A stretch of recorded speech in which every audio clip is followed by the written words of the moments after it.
Okay, let's talk about gravity for a moment.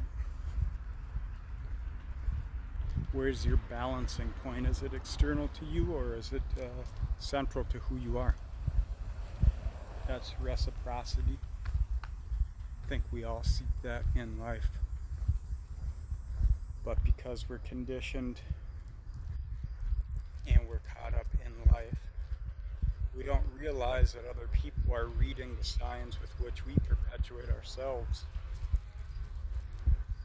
And they're finding their comfort in those dynamics from which they themselves project their shadow aspects. And that's life, you know.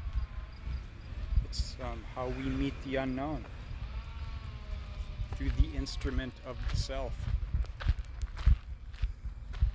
In any case, I wanted to speak on gravity from a perspective of society and the individual.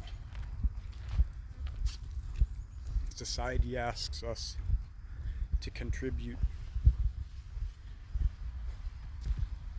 And so gladly we do because it gives us foundation. But then society also asks us to ignore certain truths for others. And it is a constant devolution of breaking things down into smaller and smaller parts until what once worked no longer works.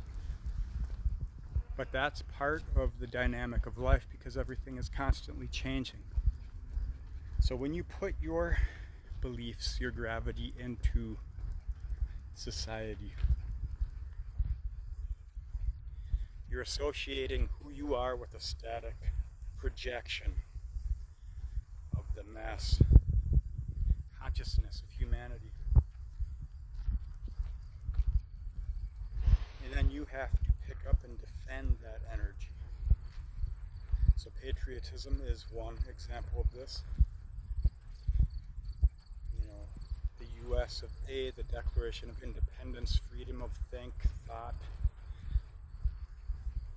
and your words to communicate your truth. It's a beautiful idea. And of course, the idea is becoming hijacked because that's what happens in life.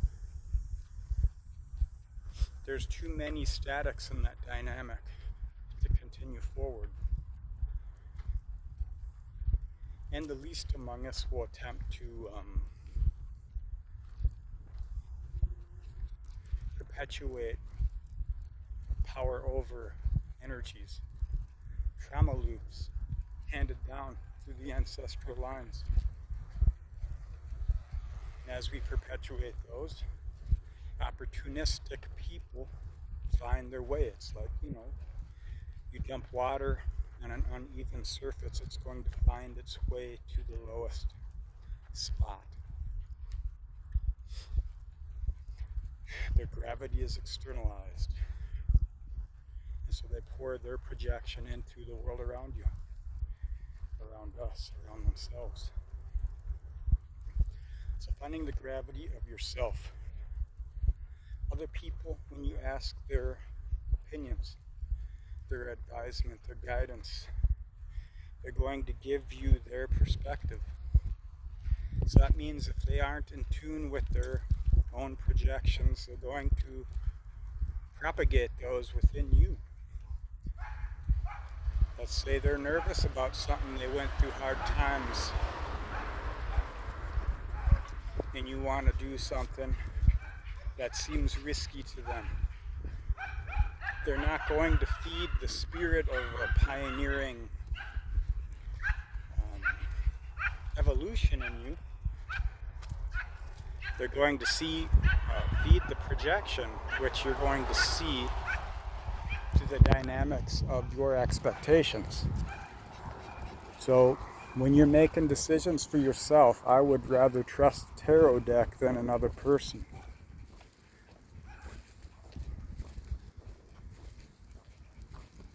And of course, a lot of people have love for us. And there's some good advisement in there. But just remember,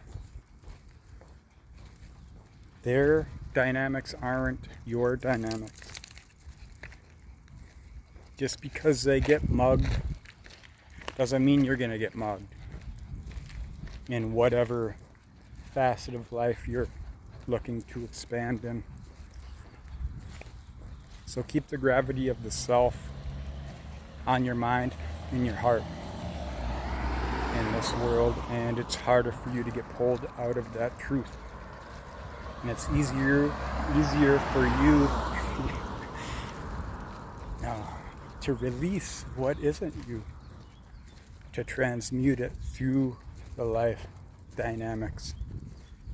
And when you do that, those people that are stuck in their statics, they see that progression, and it's a clue for them to grow themselves. And we do this naturally, but when you do it consciously, it has a more beneficial impact for you and others, I feel. And this is the time to do it. All right, that's all I wanted to say.